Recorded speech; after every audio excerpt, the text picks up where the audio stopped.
just put a little water on the polishing pad. This is polishing compound.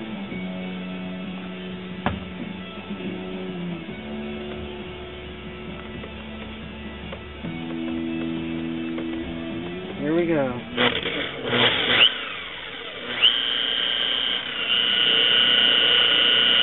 That's the first. You got two kinds of compound. That's the rougher.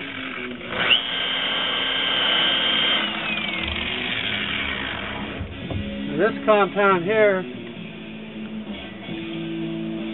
is the McGuire's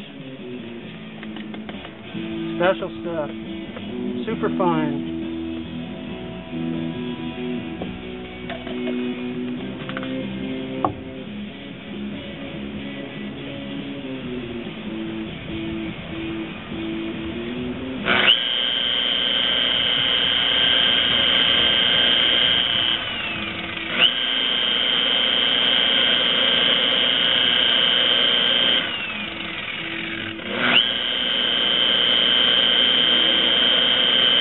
Final step to get this cone as shiny as we can make it. Furniture polish.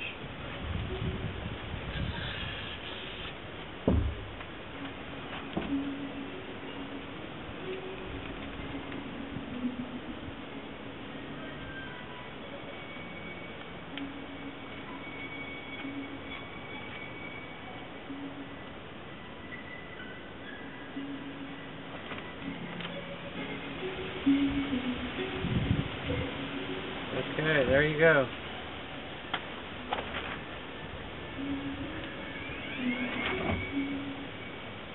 This is a cone that I made yesterday.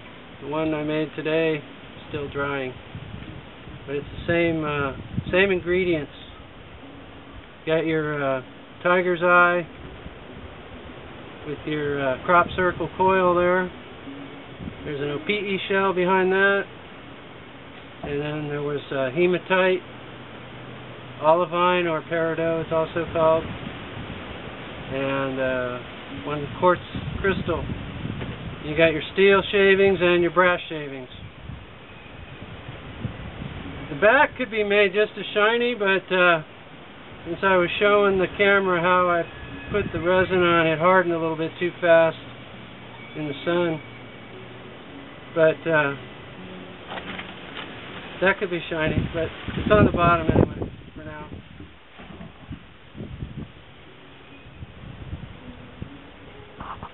This is how a finished cone looks after it's been polished and shined up.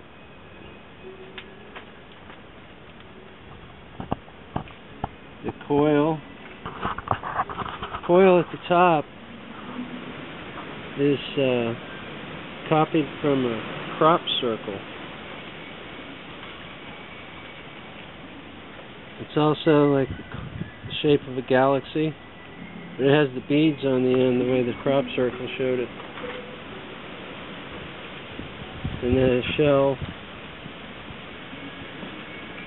shell kind of makes it stand out a little bit underneath it, and it's an organic material. Seemed like a good idea at the time. Plus it's a cone-shaped shell.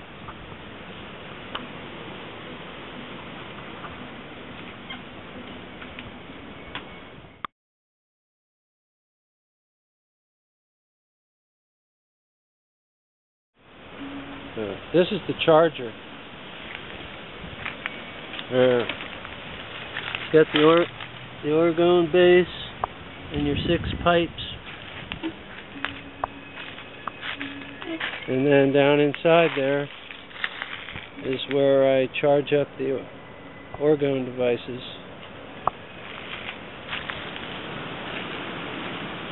And I keep a gallon of water in there usually, but it's not in there right now.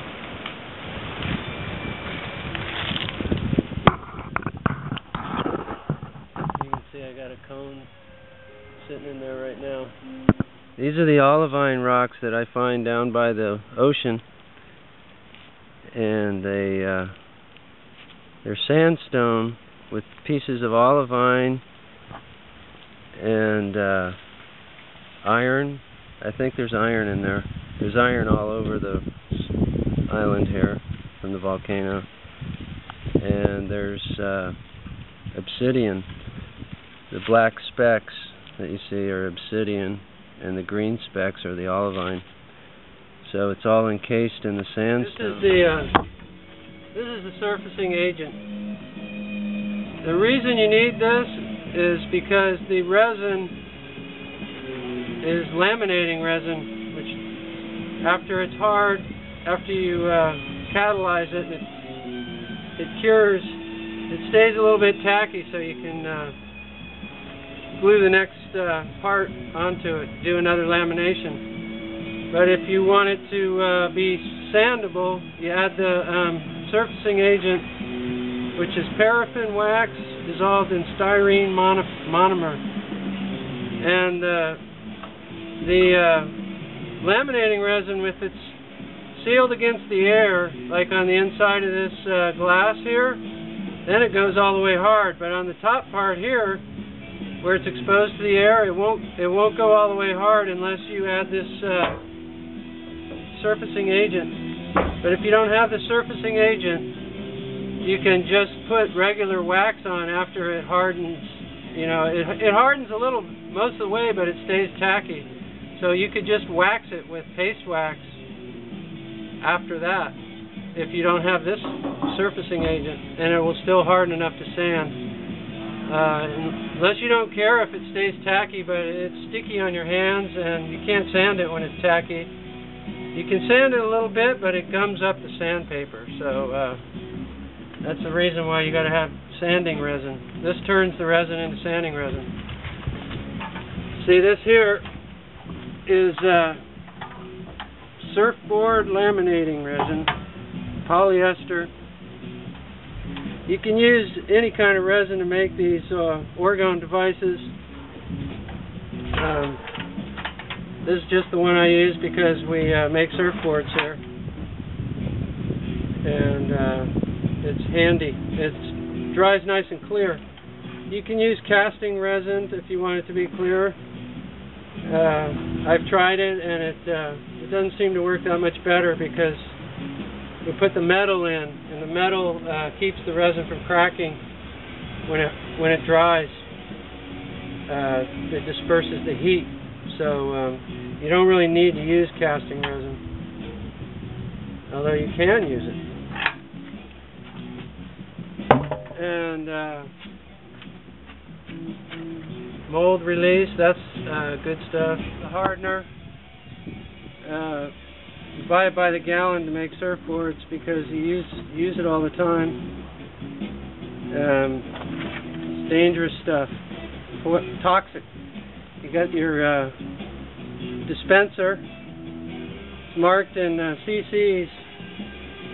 I use the 2.5 cc's, it looks like, to make one of these cones and two discs.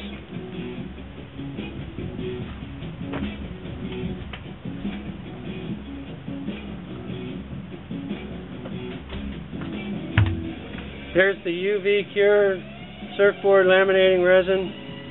Since it's laminating, that means it stays tacky after it's cured, so you can then coat over it without having to sand. This stuff hardens. If you put it in the direct sun, it hardens inside 1 minute.